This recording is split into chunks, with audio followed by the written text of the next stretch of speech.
नमस्कार मित्रमैत्रिणींनो. आषाढी एकादशीच्या तुम्हा सर्वांना शुभेच्छा. आषाढी एकादशीनिमित्त आज तुम्हाला मी एक कथा सांगणार आहे, जी स्वप्ना मुळे यांनी लिहिलेली आहे. त्यांना माई पण असे म्हणत होते. तर ऐकूया कथा पांडुरंगाची. रुक्मिणीबाईच्या डोळ्याचं पाणी यंदा थांबतच नव्हतं. यावर्षी वारी नाही हे पटतच नव्हतं मनाला. सारख्या देवघरातल्या विठ्ठलाला बघायचं आणि म्हणायचं, लहानपणापासून मी तुझी वारी करतीये, कधी चुकली नाही. लग्न पण अशा माणसाशी लावून दिलंस ज्याच्या श्वासात सतत तुझं नाव बनून तू असायचा. मग लग्नानंतर पण वारी अखंड राहिली. त्यातही तू दिलेल्या सद्बुद्धीने होणाऱ्या चांगल्या सेवाकार्य, मग ते वारीतील अन्नदान असो, ज्येष्ठांची सेवा असो, तू सगळं करून घेतलंस. त्यामुळे आयुष्य आनंदी बनून गेलं रे बाबा. म्हणून आस लागायची रे तुझ्या वारीची. सगळी दुःख संकट तुझ्या स्मरणात पेलायची आणि वर्षातून होणाऱ्या वारीतच तुला वेगवेगळ्या रूपात भेटायचं.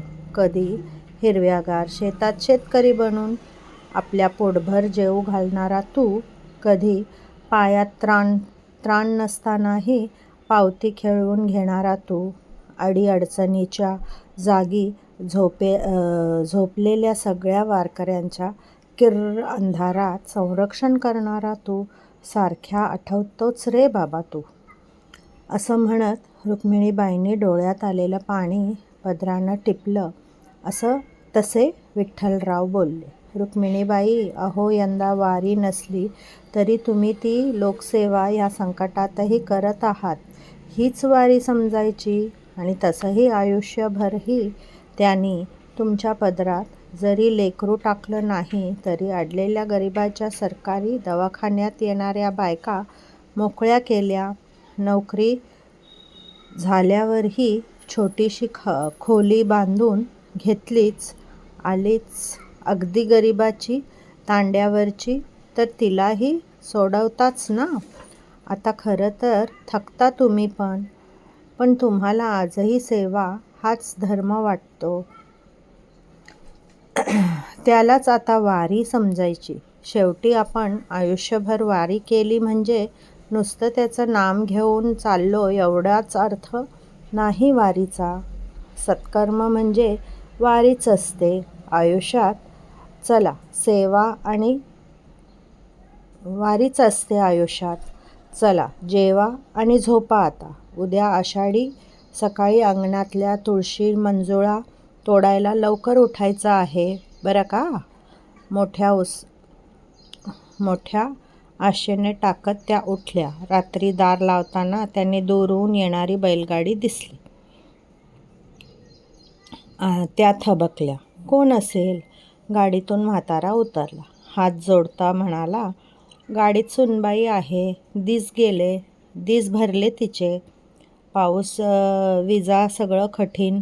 तुम्हीच आता करून द्या मोकळं. वेदनेच्या आरोळीने गाडी बैल बेदरले होते. विचार करण्याची वेळ नव्हती. तिघांनी तिला खोलीत नेलं. रुक्मिणीबाई म्हाताऱ्याला म्हणाल्या, कपडे आणले असतील तर द्या, मी गरम पाणी ठेवून येते. त्यांनी त्या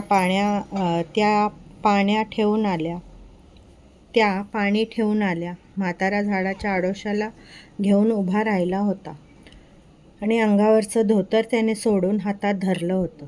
बाई, हेच कापड. अहो गरीब बाई माणूस नाही तर सून माझी. लेवक होता पण भित्रा निघाला. त्यानं महिन्यापूर्वी जीव दिला. ही आणि मी जगतोय गरिबात. पोटाला अंकुर घेऊन मरण नको म्हटली. लेकी सारखीच आहे मला. रुक्मिणीबाईच्या डोळ्यात पाणीच आलं. कशा परिस्थितीत लोक जगतात. त्यांना आश्चर्य वाटलं. धोतर त्यांनी परत दिलं. राहू द्या, मी बघते घरात काही. मग काही वेळ धावपळ, तगमग, वेदना आणि पहाटे झाला जन्म. बाळ अगदी छान होतं.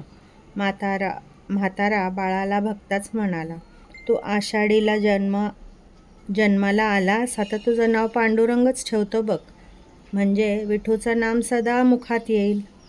बाळंतीणही सुखरूप होती.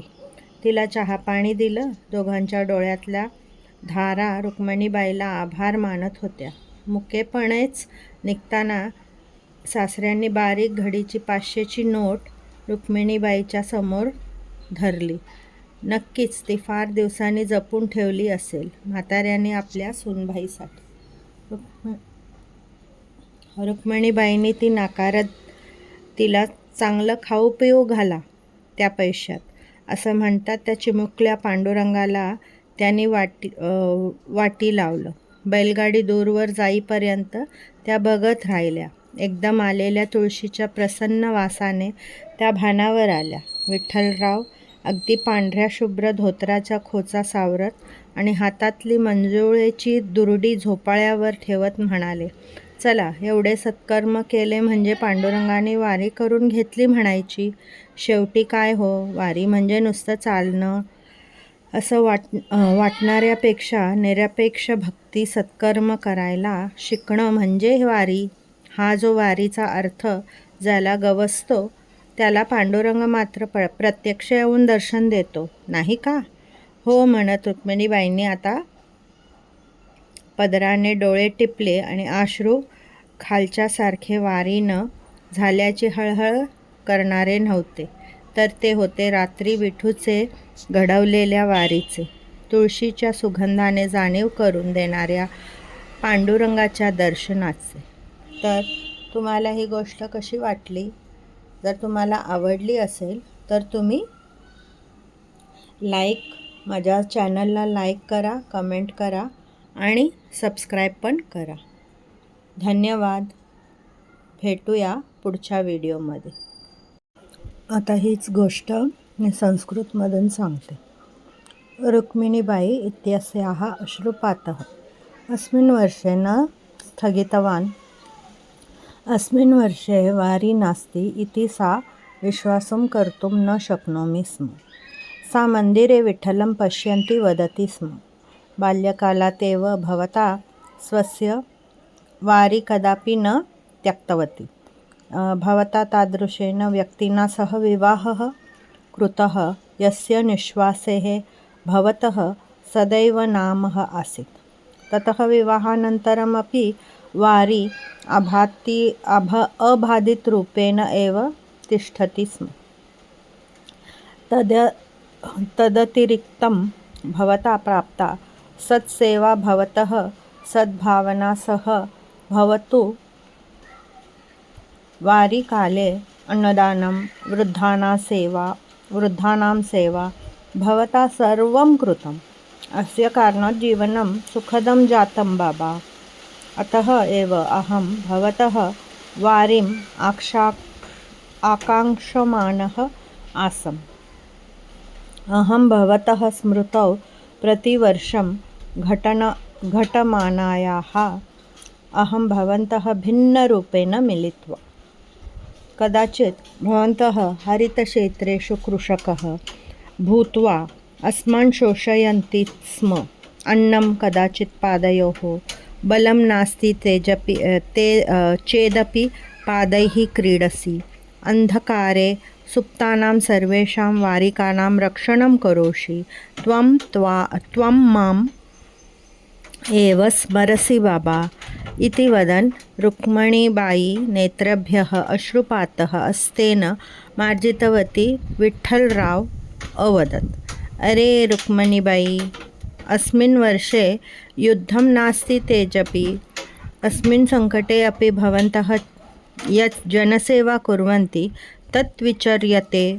युद्धं तथा यद्यपि स भवतः आजीवनं भवतः पादुके बालकं न स्थापयति स्म.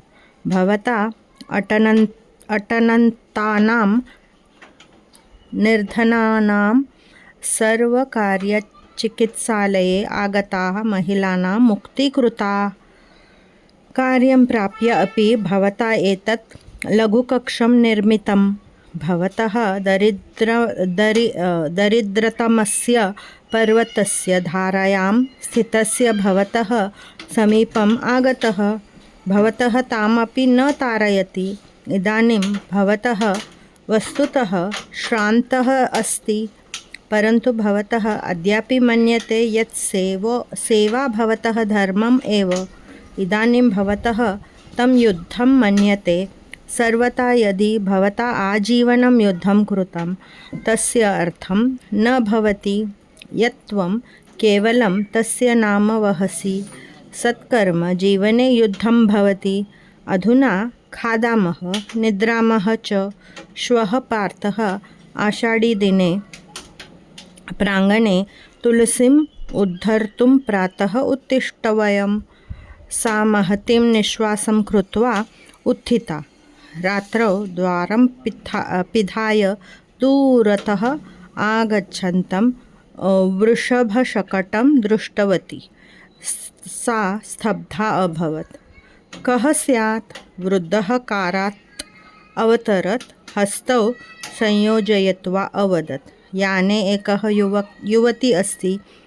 सा सुन्दरी दृश्यते। इदानीं तालुकः स्वस्य निःश्वासं न धारयितुम् इच्छति। वर्षाः, विद्युत्, सर्वं कठिनम् अस्ति। भवन्तः इदानीं कर्तुं शक्नुवन्ति मुक्ताः।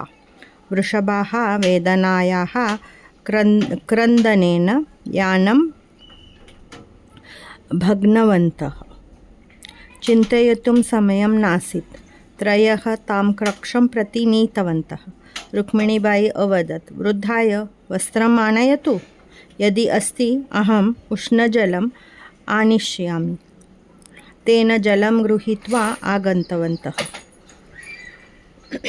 वृद्धः वृक्षस्य कूपं गृहीत्वा स्थितः आसीत्। सः च धौती स्वशरीरे त्यक्त्वा हस्ते धारयति स्म। सा एव पटः अस्ति। हे गृहे महिला, न मानवः। एषः मम पुत्रः। सः शूरः आसीत्, किन्तु कायरः इति निष्पन्नः। स्त्रियाः नेत्रे जलं जातं। ते आश्चर्यचकिताः आसन् यत् जनाः केषु परिस्थितौ निवसन्ति ते धौती प्रत्यागत्य तिष्ठतु। दिलन उभयोः नेत्रयोः अश्रुपातः। रुक्मिणीबाई धन्यवादं ददाति स्म। मूकतया गच्छन् श्वशुरः रुक्मिणीबाई इत्यस्य पुरतः एकं दण्डं 500 टिप्पणां धारयति स्म। अवश्यं वृद्धः स्नुषायाः कृते तत् बहुकालं यावत् स्थापितवान् स्यात्। रुक्मिणीबाई तत् अङ्गीकृतवान्। अनेन धनेन ता उत्तमं भोजनं पेयं च ददातु इति वदन् सः एकं कटोराम् उपाधाय सः लघुपाण्डुरङ्ग यावत् वृषशकटः दूरं न गच्छति तावत् पश्य। ते स्थिताः तुलसीयाः सुखदगन्धेन सह ते होशं प्राप्तवन्तः। विठ्ठलरावः श्वेतधोतीम् उद्धृत्य हस्ते मञ्जुलेयष्टिं शय्यायां स्थापित्वा अवदत्, परन्तु पाण्डुरङ्गः वस्तुतः आगत्य तस्मै दर्शनं ददाति किं न? सः धोती त्यक्त्वा हस्ते धारयति स्म। सा महिला तदेव वस्त्रम् अस्ति। ते गृहे महिला मानवः नास्ति। मम स्नुषा सा वीरः आसीत्। आम् इति वदन् रुक्मिणीबाई अद्यापि अश्रुभिः नेत्राणि आच्छादयति स्म, परन्तु तानि अश्रुपाताः श्वः इव न प्रवहन्ति स्म। अश्रू न आसन्, किन्तु रात्रौ एव निर्मिताः अश्रुः आसन्। तुलसीगन्धेन अवगतं कृतं पांडुरंगस्य दर्शनम्। तर तुम्हाला संस्कृतमधून कशी आवडली का ही गोष्ट? जर आवडली असेल तर लाईक आणि कमेंट आणि सबस्क्राईब करायला विसरू नका. धन्यवाद. पुढच्या व्हिडिओमध्ये भेटू. तोपर्यंत जय महाराष्ट्र, जय हिंद.